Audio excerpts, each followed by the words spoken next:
Esta es la cuarta cápsula en donde vamos a continuar la discusión sobre mínimos cuadrados o la técnica OLS. Vimos en la primera cápsula, usamos Solver para mostrar la intuición de lo que se hace en una minimización y cómo es que buscamos esa línea, ¿verdad? Recordemos que tenemos acá la variable y la variable x, y quizás la información se disipa más o menos en lo que pareciera ser una línea recta, y lo que hicimos fue proponer una manera de calcular esa línea que va a tener un intercepto y una pendiente B1 que minimiza el tamaño de los residuales. Y recuerden que los residuales precisamente están, déjame hacer una línea, uno de los puntos un tanto más alejado para que veamos más claramente el residual.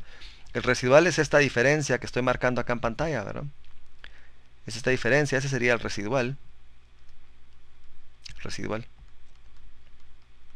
Y entonces lo que hicimos fue buscar el B sub 0 y B1 que minimiza esos residuales, y encontramos la siguiente solución.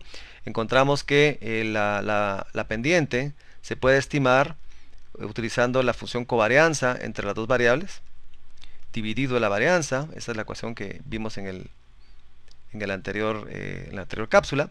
Y B sub 0 lo podemos calcular únicamente agarrando la media de los datos menos la pendiente que estimamos con la fórmula anterior por la media de la variable explicativa. Y lo que quiero ahora es hablar un poco sobre la intuición de la covarianza. Recordarán que la covarianza la estamos definiendo de esta manera. Estamos definiendo que es la sumatoria de los datos y, por ejemplo, la variable dependiente menos su media, por la x menos su media, ¿sí? Y solamente podemos trabajar con, es una especie como de un promedio de esta sumatoria y este producto cruzado, ¿verdad? ¿Por qué es que la covarianza contiene información útil para estimar la relación lineal? Esa intuición es la que les quiero mostrar en esta cápsula, que entendamos un poquito la lógica de la covarianza. Entonces, me voy a llevar la formulita de la covarianza, la voy a colocar acá abajito, me voy a llevar todo esto, lo voy a colocar por acá para que podamos trabajar con esta fórmula a la vista.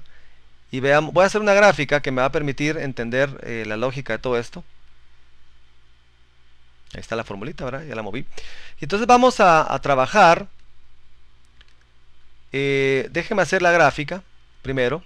Vamos a empezar trazando los ejes convencionales. Aquí vamos a tener la variable y aquí vamos a tener la variable x.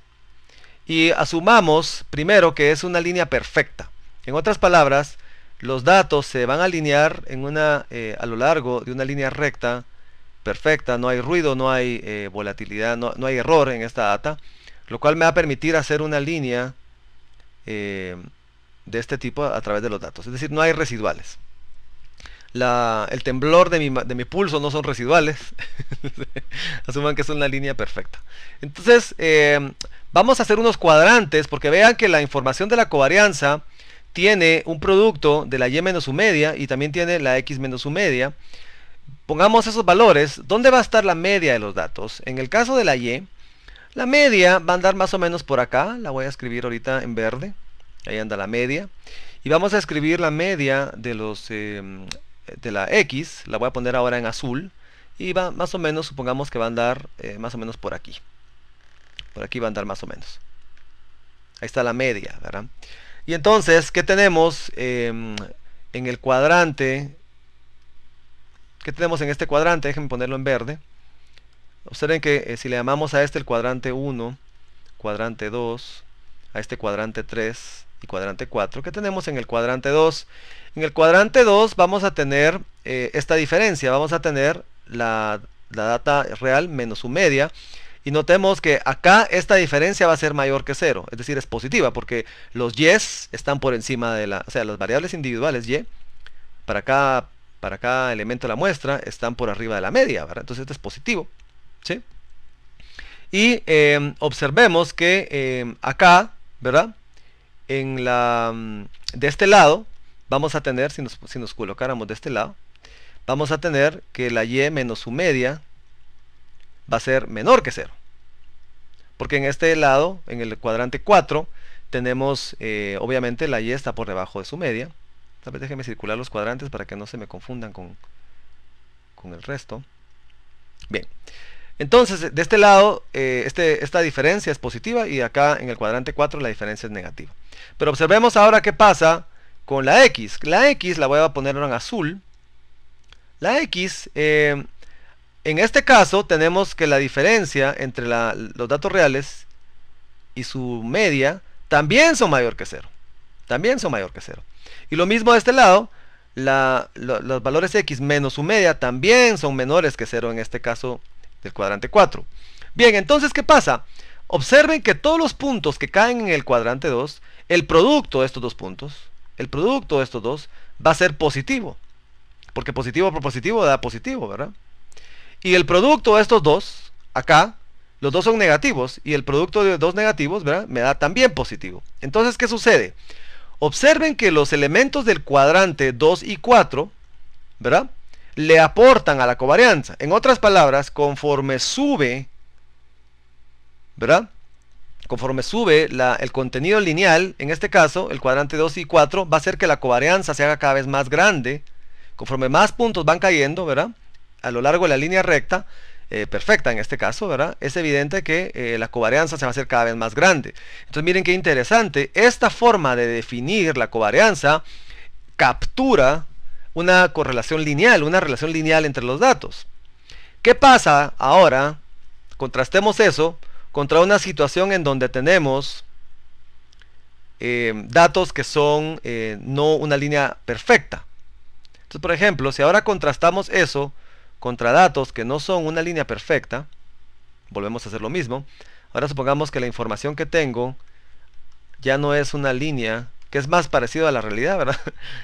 Es una línea dispersa, y yo vuelvo a construir con mínimos cuadrados una tendencia lineal acá, volvemos a construir una línea, pero ahora va a suceder una cosa distinta, ¿verdad? La media de la X va a estar acá, y la media de las Y va a estar ahora acá también, otra vez. La media pues se va a calcular igual. Esta es la media. Pero observen que ahora lo mismo va a suceder. Notemos que los elementos de recordemos que le habíamos llamado a los cuadrantes. Este le llamábamos 1. A este le llamábamos cuadrante 2. A este cuadrante 3 y a este cuadrante 4. Y lo que quería que vieran es que los cuadrantes 2 y 4 le siguen aportando a la covarianza.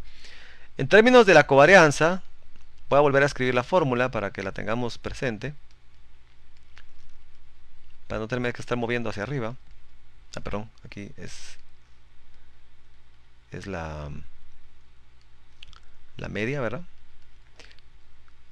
Volvemos a lo mismo, los cuadrantes 2 y 4, a pesar de que hay dispersión acá, ya no es perfecta la línea, los cuadrantes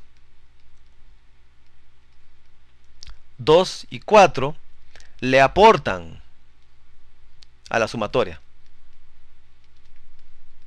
Es decir, hacen que la covarianza se haga cada vez más grande. Es decir, la covarianza crece. La covarianza crece en tamaño. En cambio, ¿qué pasa con los cuadrantes 1 y 2? Bueno, no me he dado cuenta que había borrado los cuadrantes. Déjenme volverlo. ¿Qué pasa con los cuadrantes 1 y 2? Estos que están acá. Perdón, 1 y 3, perdón. El 1 y 3, los cuadrantes que no habíamos discutido. Estos cuadrantes tienen los siguientes rasgos. Vean qué pasa con la diferencia entre la Y y su media. La diferencia acá es negativa. No sé si lo ven, porque obviamente los valores Y están por debajo de su media. En este caso, estas diferencias son negativas. Y lo mismo podríamos ver, ¿qué pasa? Podríamos analizar de igual manera, con la misma racional, ¿verdad? ¿Qué pasa con las diferencias entre la X y su media? Pero fíjense que aquí sucede algo contrario. En esta parte de abajo resulta que es al revés, es positiva la relación. Porque los valores X en este cuadrante 3 están por arriba de su media. Entonces miren, este producto que está acá me va a dar un valor negativo. Este producto, cuando lo calculemos en la ecuación esta, ¿verdad?, ese producto va a ser menor que 0. Va a ser negativo. Eso es lo que estoy diciendo. Ese producto va a ser negativo. Y lo mismo va a suceder en el cuadrante 1. Lo mismo sucede en el cuadrante 1, solo que los signos van a estar al revés, en el sentido de que ahora la Y la y, menos su media es la que es positiva. Esta es la que va a ser mayor que 0 porque ahora la y está por arriba de su media. Pero en cambio es la x ahora, la x menos su media, la que es negativa, miren. Y esto es algo muy particularmente interesante. Es interesante que cómo funciona la covarianza. Los elementos del cuadrante 1 y 3 lo que hacen es que me quitan en la sumatoria. Lo vamos a escribir. En cambio,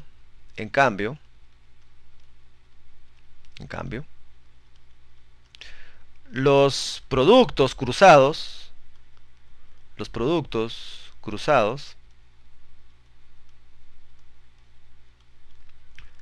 de los cuadrantes 1 y 3 me restan a la covarianza.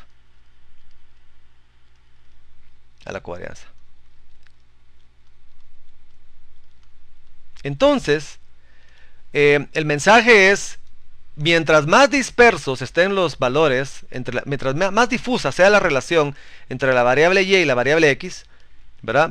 Como en el caso que tenemos en pantalla, más chica va a ser la covarianza. Ese es el mensaje. En cambio, mientras más sea la relación lineal que hay, en nivel perfecto, como tenemos acá en pantalla, ¿verdad? Como en el primer caso que hicimos, mientras más perfecta sea la relación, prácticamente no habrán valores que restarle, sino que solo habrán valores que suman y la covarianza se va a hacer más grande. Entonces, en resumen, el mensaje es: la covarianza es la propiedad, es la función estadística, ¿verdad? Es el estimador estadístico que tiene que contiene la información que nos permite calcular la relación lineal entre dos variables. Y solo para terminar, observen que la covarianza tiene un problema. La covarianza va a depender de las dimensionales con las que estemos trabajando la x y la y. Eso lo vamos a poner. El problema de la covarianza es que su valor depende, no la relación va a ser la misma, pero el valor, el número que obtenemos depende de las dimensionales,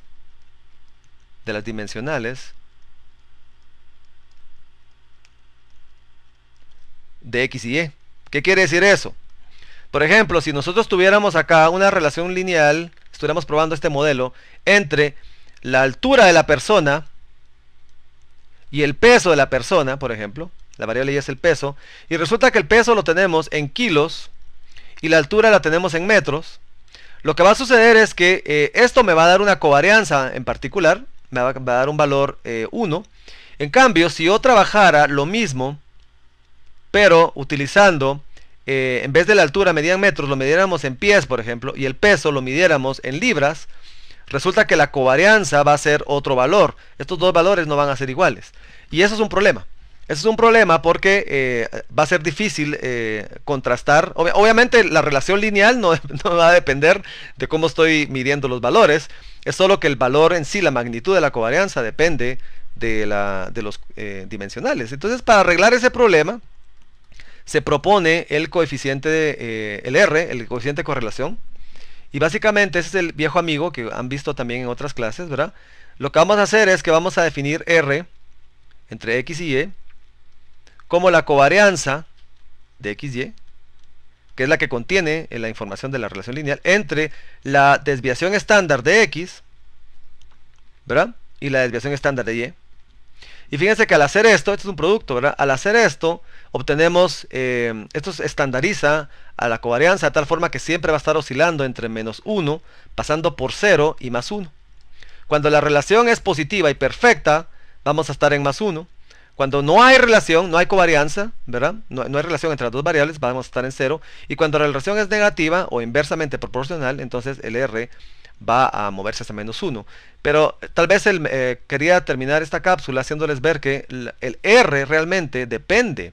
La información de la relación lineal está contenida realmente en la covarianza. Esa es a la que tiene, es ese juego del producto cruzado, ¿verdad? De la definición implícita en la covarianza que genera o que contiene la información para saber que hay una relación lineal entre dos variables.